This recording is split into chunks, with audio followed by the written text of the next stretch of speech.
Assalamualaikum warahmatullahi wabarakatuh.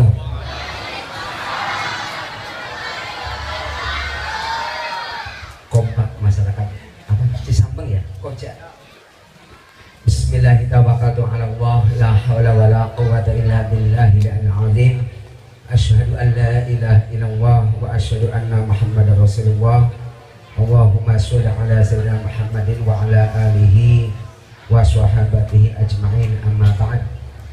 Para sesepuh, para kiai, para ustaz, tokoh masyarakat Dusun Koja, Desa Cisambeng, wabil khusus Kiai Ujo Karsa, Abah Sodik, Pangkuwu, dan seperangkatnya Ustaz Taufik, Kiai Ibnu Hajar, ya, dan para tokoh yang tidak bisa saya sebutkan satu persatu, tidak mengurangi rasa hormat saya. Alhamdulillah wa syukurillah, malam ini saya dari Kempek bisa bersilaturahmi dengan masyarakat Dusun Koja Cisambeng. Ini awalnya ada teman saya ini Pak Ustadz Taufik dan Ustadz Hasan ini ngajar bareng di pondok pesantren khas Kempek. Beliau datang ke saya, Kang Basuni sambil silaturahim main ke Koja. Alhamdulillah ya, dengan terpaksa lah, karena saya masih muda ini, meskipun rambutnya udah putih. Ini tadi Pak Kuwu sangat luar biasa. Saya teringat kata-kata Pak Kuwu tadi, masyarakat Koja tidak kenal Kanjeng Nabi. Masyarakat Koja tidak pernah ngobrol sama Kanjeng Nabi. Pernah ngobrol sama Kanjeng Nabi? Pernah nggak ngobrol sama Kanjeng Nabi? Kenal nggak? Dagang bareng. Tapi kenapa cinta kepada Kanjeng Nabi? Ini jadi luar biasa. Kalau para sahabat Abu Bakar, Umar, Utsman, Ali, Abu Sufyan dan segala macamnya beriman kepada Kanjeng Nabi, wajar. Kenapa wajar? Karena bisa bertemu dengan Kanjeng Nabi, bisa ngobrol sama Kanjeng Nabi. Masyarakat Koja kenal tidak, dagang bareng tidak, HP-an tidak, kok ngaku cinta kepada Kanjeng Nabi. Makanya Kanjeng Nabi bersabda, fatuba liman amana walam yaroni. Beja temen, bahagia sangat orang yang beriman padahal dia tidak pernah bertemu dengan saya, kata Kanjeng Nabi.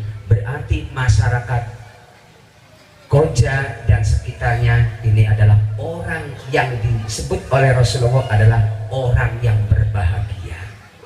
Amin konon. Amin. Teman itu ayatku. Amin konon. Amin. Ini aminnya amin terpaksa ini. Nah, buktinya masyarakat Koja dengan segala fasilitasnya, jaburan, buah-buahan, minuman dan segala macamnya, mengaku, ya Rasulullah, saya datang ke Masjid Nurul Iman dengan membawa aqua, dengan membawa nasi tumpeng, dengan membawa. Ini bukti bahwa saya cinta kepada Nabi meskipun saya belum pernah ketemu. Itu luar biasa. Berarti masyarakat Koja imannya lebih besar daripada sahabat. Aminnya kan gelendang apa? Ini luar biasa. Para hadirin hadirat yang saya muliakan, masyarakat Koja terbukti adalah masyarakat yang cinta kepada Nabi Muhammad Shallallahu Alaihi Wasallam. Allahumma salli alaihi. Apa sih perlunya demen Kanjeng Nabi? Apa perlunya cinta kepada Kanjeng Nabi? Di sini ya, mungkin latar belakangnya dingin, latar belakangnya dulu. Kanjeng Nabi Isra Mi'raj. Apa sih Bu? Kanjeng Nabi Isra Mi'raj dari Masjidil Haram ke Masjidil Aqsa, ditemani oleh malaikat Jibril. Naik sepupi lah.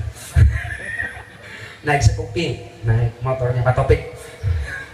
Naik sepupi, jalan bareng. Di situ di tengah perjalanan malaikat Jibril menyuruh kepada Kanjeng Nabi, "Inzil ya Rasulullah." Lereng apa maksud? Istirahat ya Rasulullah. Berhenti ya Rasulullah, berhenti. Tadi sholli rakaataini, salat 2 rakaat. Kanjeng Nabi nurut saja. Allah. Setelah selesai, tadi itu salat untuk apa? Disuruh oleh malaikat Jibril. Kalau disuruh malaikat Jibril berarti disuruh oleh Allah. Akhir Rasulullah bertanya, "Wahai malaikat Jibril, tadi tuh saya tuh sholat 2 rakaat di daerah mana? Apa di daerah Cicampeng? Apa di daerah Koja?" "Oh enggak. Zaka baitul lahmi wulida fihi Isa." Anda itu tadi sholat 2 rakaat di desa Baitul Lahmi, atau bahasa sekarangnya Bethlehem. Apa Bethlehem? Bethlehem. Kenapa sholat di situ? Karena menghormati kelahiran Nabi Isa. Maknanya kelahiran Nabi Isa saja oleh Allah disuruh dihormati, apalagi kelahirannya Kanjeng Nabi Muhammad sallallahu alaihi wasallam. Kelahiran Nabi Isa saja disuruh oleh Allah untuk dihormati, apalagi kelahiran Nabi Muhammad Sallallahu Alaihi Wasallam. Ini dalil. Makanya memperingati lahirnya Rasulullah, memperingati Maulid Nabi itu masyru', disyariatkan oleh Allah Subhanahu wa ta'ala, sebagaimana Allah mensyariatkan Nabi Muhammad menghormati kelahiran Nabi Isa. Jadi kalau ada yang Maulid Nabi nggak boleh, bid'ah itu. Bid'ah dolana itu satu ya. Poinnya satu tadi, Nabi Isa saja lahirnya dihormati, apalagi lahir Nabi Muhammad Shallallahu Alaihi Wasallam. Sedangkan masyarakat Koja luar biasa. Pasti masyarakat Koja pasti disenangi Kanjeng Nabi. Pasti disenangi Kanjeng Nabi.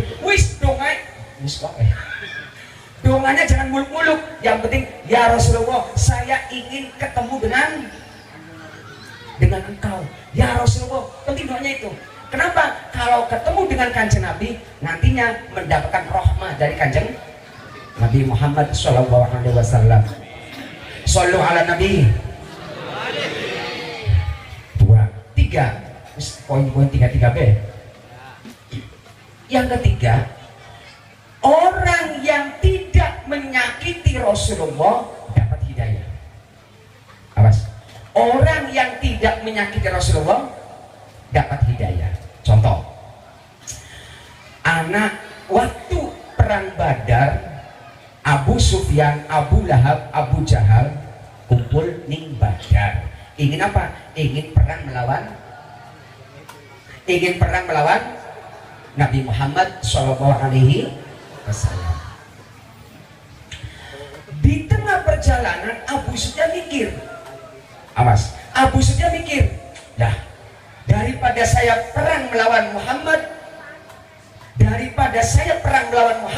dan pasti kalah, karena jumlah mereka lebih sedikit, lebih sedikit tapi akomodasi apa? Peralatan perangnya lebih lengkap, konsumsinya lebih lengkap. Sepasukan manapun, segede apapun, kalau akomodasinya lebih sedikit, hancur. Sebab di sana perang itu 3 bulan, bukan perang tang selesai, enggak. Perang 3 bulan, sehingga apa? Akomodasi konsumsinya harus. Abu Sufyan berpikir, akhir Abu Sufyan balik. Ini ada dalam kitab Targhibul Mustaqim fi Sirati Sayyidil Mursalin, ada di situ. Abu Sufyan balik lagi, tidak mau perang dengan Kanjeng Nabi. Dengan sebab Abu Sufyan tidak mau perang dengan Kanjeng Nabi, Abu Sufyan mendapatkan hidayah, yaitu masuk Islam. Apalagi masyarakat Koja. Tuh. Logika kan? Masuk akal enggak? Masuk. Di dalam sih masuk ya. Keempat, yang keempat, ini di Madinah Kanjeng Nabi mulai tersebar berita-berita, bukan berita soak, bukan berita hoax, bukan berita apa? COVID-19, bukan. Di Madinah terkabar kabar besar, yaitu ada utusan Nabi akhir zaman, wulida di Makkah, ada di Mekah. Wow. Orang Madinah geger, sebab apa? Sudah ada Nabi akhir zaman yang bernama Nabi Muhammad Sallallahu Alaihi Wasallam. Geger. Akhir datanglah orang Madinah ingin tahu kabar tentang Nabi akhir zaman. Cuma di Mekah belum aman. Sebab kalau ada orang langsung mencari Muhammad, langsung dibunuh. Ada orang ingin cari Muhammad, langsung dipenjara.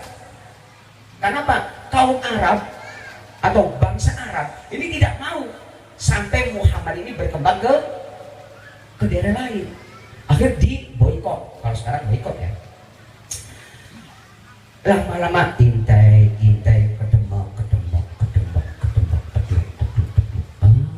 ketemu dengan sahabat Abbas. Sahabat pamannya Kanjeng Nabi, belum masuk Islam. Kata Abbas, hei, Anda siapa? Anda itu bukan masyarakat Koja ini, ketemu. Kelihatan ini, bukan masyarakat Koja, masyarakat asing ini. Mana KTP-nya? Dibuka KTP-nya, ternyata bukan masyarakat Koja, masyarakat Kempek. Kelihatan. Nah, Anda mau mencari Muhammad ya? Enggak. Anda mau mencari Muhammad? Enggak. Busung yakin. Saya enggak. Karena saya ketakutannya. Sebab kalau tahu nanti dibunuh atau dipenjara atau disakiti. Wis, ngaku baiklah. Ngaku aja, tenang. Saya ini pamannya. Tenang. Mau tahu rumahnya Muhammad? Iya. Tuh, rumahnya tuh. Sebelah masjid. Sebelah masjid Nur Iman di situ. Awas ya, kamu nanti jalannya ke sana, nanti pas di situ, di gang situ rumahnya. Jangan sampai dia tahu. Iya. Dengan sebab sahabat Abbas nodokan apa? Menunjukkan rumahnya Kanjeng Nabi, sahabat Abbas masuk Islam. Apalagi masyarakat Koja. Ribatan. Nah, terakhir ya. Ini untuk meningkatkan spiritual kita ya. Ini lagi. Ada sahabat dibite wong kafir. Siapa namanya? Abu Lahab. Kok kenapa disebut dibite wong kafir? Kenapa? Karena Abu Lahab itu sudah dinas oleh Allah masuk neraka. Siapa yang ngomong? Allah. Kemana? Ke Surat apa? Al-Lahab. Tabat yada abi lahabin wa tab ma aghna anhu maluhu wa ma sayaslana aja sayaslana rangga. Anu anak-anak tangga kempet. Saya sulana jeranda. Abu Lahab bibit wong kafir. Kenapa disebut bibit? Karena Abu Lahab inilah orang yang banyak menyakiti Rasulullah. Di antaranya Rasulullah dan jamaahnya sering dilempari api ketika mau ke masjid. Ketika mau ke masjid dengan sahabat dilempari, tapi tetap ke masjid. Masyarakat Koja enggak dilemparin, enggak apa, tapi apa? Enggak, masyarakat Koja rajin kok. Sekarang rajin, buktinya sekarang rajin. Ya aku ya, sekarang rajin kan. Dah. Akhir Abu Lahab dipite wong kafir sudah dinas oleh Allah di dalam Al-Quran. Mas apa? Masuk neraka. Tetapi makanya ning kitab Sahih Bukhari ya, anak sahabat Kanjeng Nabi ngimpi Ibnu Abbas ngimpi bertemu dengan Abu Lahab. Ngimpi. Lah, kok ngimpi bisa dijadikan dalil? Bisa. Kenapa? Karena kalau sahabat mimpi itu hukumnya mustadal bisa dianggap dalil. Nabi ngimpi itu wahyu. Seperti halnya Nabi Ibrahim ngimpi menyembelih anaknya. Kemudian Ismail mikir, Bapak ngimpi menyembelih saya. Bapak itu Nabi. Kalau Nabi itu kekasihnya Allah, yang ngomong Allah. Berarti mimpinya Nabi itu wahyu. Kalau wahyu pasti benar. Berarti saya diperintah untuk disembelih. Terjadi kan? Nah, di sini kalau zuhur adzan enggak? Allahu Akbar, Allahu Akbar, Allahu Akbar, Allahu Akbar. Lafaz Allahu Akbar, Allahu Akbar, asyhadu an la ilaha illallah, asyhadu anna Muhammadar Rasulullah. Iku lho hasil mimpi. Hasil mimpi. Mimpinya siapa? Sahabat Abdullah dari sahabat Umar. Dulu belum ada adzan. Salat. Begitu sholat ini harus tepat waktu, maka dibuatlah bagaimana supaya waktunya itu tepat. Dimimpini sahabat Abdullah ngimpi apa? Adzan Allahu Akbar, Allahu Akbar. Umar bin Khattab ngimpi adzan Allahu Akbar, Allahu Akbar dengan lafaz yang sama disetorkan kepada Kanjeng Nabi. Kanjeng Nabi, saya mimpi adzan yang mekenen seperti ini. Oh iya, berarti adzan sekarang seperti itu. Mimpinya sahabat itu dihukumi mustadal bisa dijadikan dalil. Sebab kalau sahabat itu alladzina yadhkuruna Allaha qiyaman wa qu'udan wa 'ala junubihim wa yatafakkaruna fi khalqis. Apal kabeh iringan. Sahabat berjalan ingat Allah, makan ingat Allah, kerja ingat Allah, menafkahi anak, segala aktivitas dia ingat kepada Allah, sampai tidurnya pun ingat kepada Allah. Lain dengan masyarakat Koja. Sholat ingatnya ngaku sholat Allahu Akbar pucat. Bagaimana padi saya? Sholat ingatnya padi. Allahu Akbar, motor belum dimasukin. Waduh, nanti ada masyarakat Koja dulu, masyarakat Koja dulu. Sekarang tidak beda. Sekarang tidak beda. Nah ya, balik lagi kemana tadi? alladzina yadhkuruna Allaha qiyaman wa qu'udan wa 'ala junubihim wa yatafakkaruna fi khalqis samawati wal ardh. Al-ayah. Akhir sahabat Ibnu Abbas mimpi bertemu dengan Abu Lahab. Di situ mimpinya Abu Lahab cerita, wahai Ibnu Abbas, saya ini alhamdulillah. Loh, Abu Lahab ngomong alhamdulillah. Alhamdulillah, saya setiap hari Senin mendapatkan syafaat dari Nabi Muhammad SAW.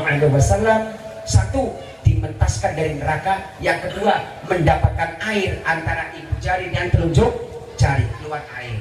Kenapa Abu Lahab mendapatkan syafaat Nabi? Karena Abu Lahab seneng kelahirannya Kanjeng Nabi. Priben setengah genen. Cikali bapaknya Kanjeng Nabi namanya siapa? Abdullah. Kiai Abdullah. Istrinya Darsem. Siapa kan namanya Darsem? Istrinya namanya Aminah. Kawin malam Jumat tanggal 18 Jumadil Akhir. Kawin sah. Kalau pengantin baru nih, kalau malamnya apa? Kituk-kituk. Ngerti sendiri ya, Liga Champion. Liga tidak, Masya Allah. Abdullah, ya jangan main Liga Champion dulu. Sekarang ayo ikut dengan saya, kata Kiai Abdul Muthalib bapaknya. Ayo jalan ke saya, jangan malam pertama dulu. Go. Ciri wong kang turunnya bagus adalah wong kang nurut sama orang tua. Itu jelas sekali itu. Kayak Abdullah punya anak seorang Rasul. Kenapa? Karena Kiai Abdullah sangat patuh terhadap orang tua. Sampai patuhnya malam pertama gagal. Kalau masyarakat Koja gimana? Wah, orang tua nggak ngerti. Enggak, masyarakat Koja dulu. Kalau sekarang Nggak beda. Nah, akhir jalan dari Mekah ke Arafah, kurang lebih hanya jaraknya 18 km. Belum memakai mobil Innova karena waktu itu belum ada berjalan kaki. Nah, ketika di Arafah berjalan kaki sampai di Arafah, ada suara hati ya, suara malaikat. Hei Abdullah, Isra wa ghsil. Hei Abdullah, di situ ada pengawal. Minumlah, mandilah, kemudian baliklah ke rumahmu. Jadi Abdullah, nah ada suara tanpa rupa. Kalau masyarakat Koja di tengah-tengah hutan ada suara tanpa rupa, lari pahlawan.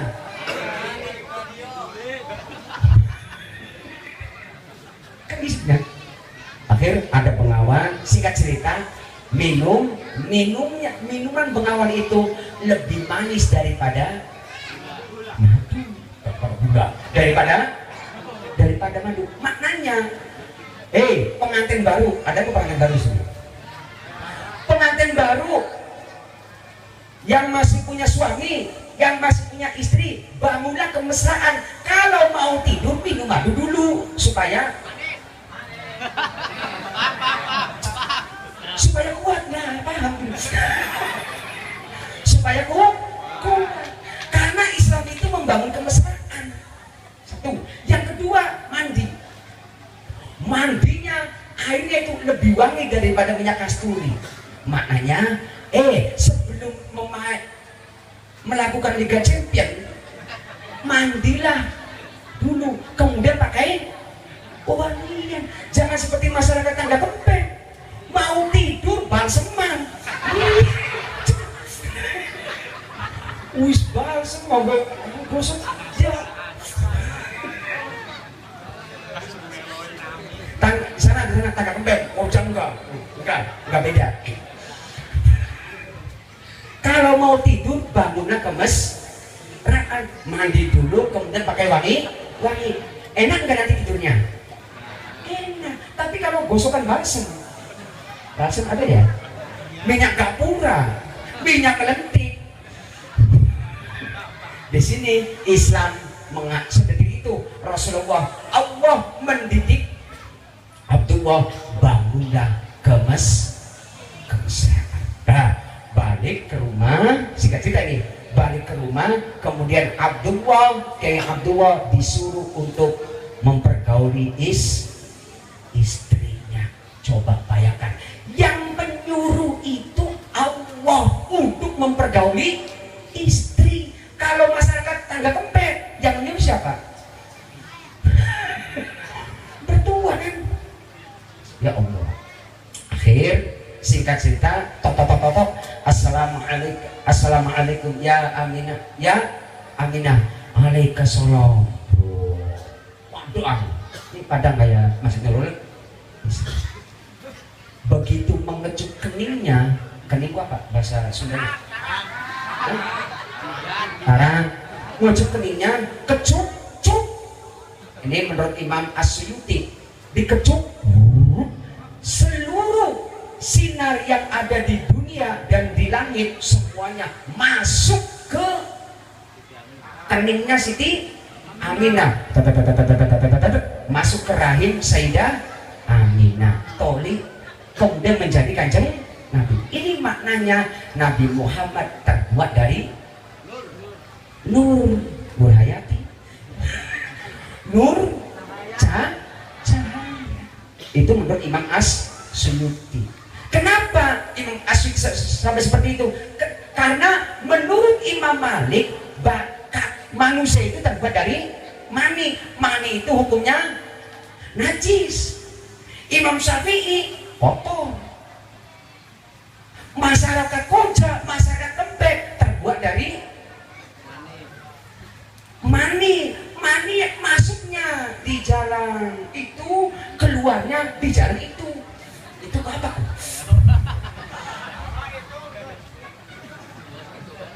Ya sumberan itu.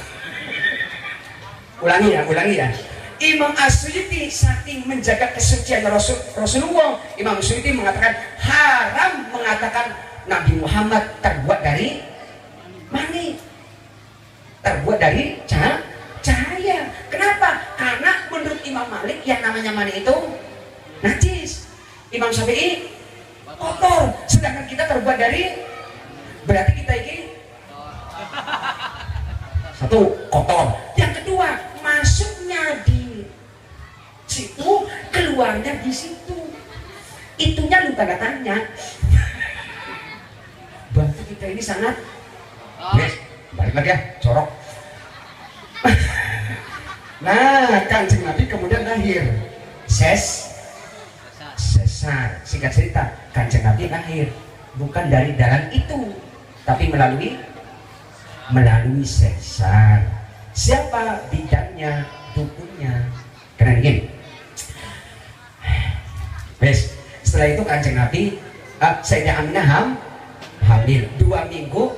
Kau ingin ditunda dulu 2 minggu. Kiai Abdullah dagang ke Syam, nunggu barang 1 minggu, 2 minggu, 3 minggu, tidak head.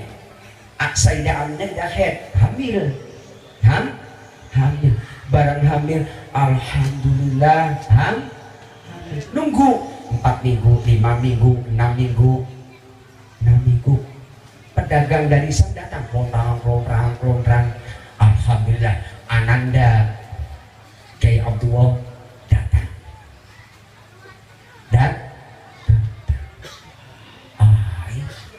Langka Anda Kiai Abdullah, langka. Mang, mana suami saya Abdullah? Abdullah dah, iya, sakit. Anu kita lagi meteng, lagi hamil, butuh apa namanya? Butuh untuk asupan, butuh untuk makan, perawatan, untuk ke puskesmas. Kok sakit? Islah, yang penting dia sembuh. Akhir Aminah balik sedih. Ditanya oleh mertuanya Ki Abdul Thalib, Aminah, kenapa sedih? Kenapa sedih? Aai sakit ning di Madinah. Langsung Ki Abdul Thalib, Abu Thalib, Nek, Abu Thalib sini. Abu Thalib siapa? Pamannya. Bapaknya siapa? Bapaknya sahabat Ali. Abu Thalib jemput Madinah sila, ini kan di Madinah. Dijemput bukono, rong minggu balik singkat, balik cerita, rong minggu balik balik. Assalamualaikum Aminah, waalaikumsalam. Ai di, mana? Aminah, Abdullah ninggal. Sedangkan bayi umur walamma tamma min hamlihi syahrani ala mashhuril aqwalil mar tuwfiya bil madinatil munawwarati abuhu Abdullah. Walamma tam ketika sempurna syahroni rong 2 bulan. Ketika Kanjeng Nabi umur 2 bulan, bapaknya tinggal di mana? Di Madinah. Nangis. Bu, untuk bilang jadi gak? Bu, kalau ibu lagi hamil ditinggal suami gimana perasaannya, Bu? Masya Allah, sedih luar biasa. Oh, Kanjeng Nabi dari kandungan saja sudah menderita. Bon, akhir sedih-sedih. Teka sahabat Hamzah, teka Ibnu Abbas, teka datang Ibnu Akil, datang semua paman-pamannya. Napa Aminah? Ninggal. Iya. Teka mana Abu Lahab? Abu Lahab itu orangnya tinggi, besar, jenggotnya panjang, galak. Abu Lahab itu orang yang paling galak. Napa Aminah? Sira nangis. Kenapa kamu menangis? Ninggal Ki Abdullah, ninggal cengir, nangis lah. Wong galak semua aja nangis. Nangis. Siapa? Kiai? Ada Kiai. Abu Lahab. Akhir Abu Lahab ngomong langsung ke Aminah. Hei Aminah, jaga jabang bayimu. Awas nih. Abu Lahab ngomong, Aminah, jaga bayimu. Seluruh kebutuhan kamu saya tanggung oleh saya sendiri. Kata siapa? Kata Abu Lahab. Ajak keder, ajak pusing, ajak aman, biaya rumah sakit, biaya puskesmas, biaya apa saja saya yang menanggung. Siapa itu? Abu Lahab. Yes. Singkat cerita Abu Lahab lahir, ceritanya lahir. Bu, lahirnya Rasulullah dengan masyarakat Koja beda. Apa sih? Wa baraza sallallahu alaihi wasallam ngaca anak ngapal beliau. Wa baraza sallallahu alaihi wasallam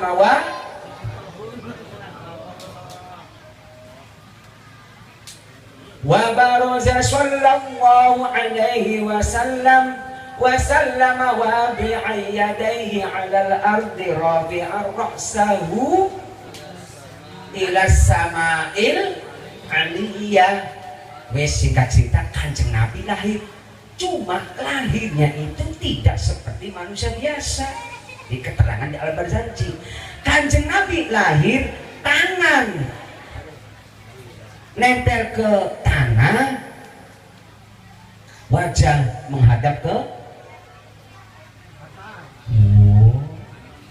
wajah menghadap ke langit. Rafi'ar ra'sahu ila sama'il 'aliyah, tangan nempel di tanah, ini menghadap ke langit. Makanya apa? Kanjeng Nabi menghadap ke langit. Kanjeng Nabi orang yang paling dekat dengan Allah. Tangan nempel ke tanah. Kanjeng Nabi rahmatan lil alamin. Coba saya mau tanya, ada nggak bayi Koja lahirnya seperti itu? Enggak ada. Kenapa? Ditutupi Kanjeng Nabi lahirnya juga sudah beda. Pun lahir. Begitu lahir, awas. Aminah, Sayyidah Aminah nyuruh ke saudaranya, hei, coba beri kabar sama tadi Abu Lahab, beri kabar dia itu sangat sayang sekali kepada ponakannya ini, jaga bayinya, silakan beri kabar. Ya.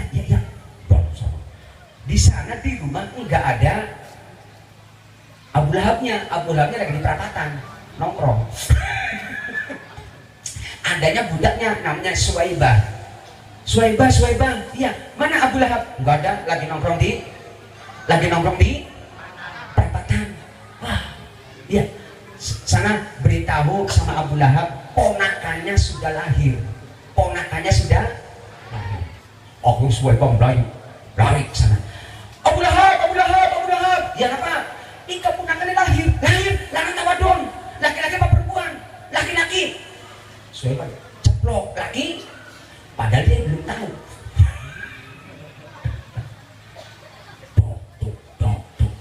Tadi saya bayinya laki, padahal saya belum ada, kebuki gini. Sedangkan dia buka. Akhir lari cepet-cepet langsung ke rumah, bayinya digendong sama Suwaibah. Alhamdulillah, laki-laki. Abu Lahab datang. Begitu melihat bayi Rasulullah, Suwaibah, ini ponakan saya. Iya. Anti hurro, kamu merdeka. Apa sih? Anti hurro, kamu merdeka. Wahai Suwaibah, saking saya bunga kelahirannya Kanjeng Nabi Muhammad, Anda saya merdekakan. Padahal budak itu waktu itu harganya 50 onta. Satu onta sama dengan mobil Innova. Mobil Innova 200 juta. 200 juta dikali 50 berapa? Itu 10 miliar. Saking senengnya lahirnya Kanjeng Nabi, Abu Lahab berkorban 10 miliar. Dan disitulah Abu Lahab mendapatkan poin, dia mendapatkan syafaat Nabi Muhammad SAW. Kesimpulannya, orang kafir saja, orang kafir saja senang lahirnya Rasulullah, mendapatkan syafaat Kanjeng Nabi, apalagi orang koja beriman, sholat 5 waktu rajin meskipun juga sering kodok. Jadi kita harus yakin bahwa masyarakat koja yang senang kepada muludan kelahiran Nabi Muhammad SAW, besok di dunia wal akhirah, baik di dunia maupun di akhirat, pasti mendapatkan syafaat Kanjeng Nabi Muhammad SAW. Itu saja pangapunten singkatan. Mohon maaf yang sebesar-besarnya bila tadi banyak kesalahan-kesalahan, kurang lebihnya mohon maaf. Wallahul muwaffiq ila aqwamit thoriq. Assalamualaikum warahmatullahi wabarakatuh.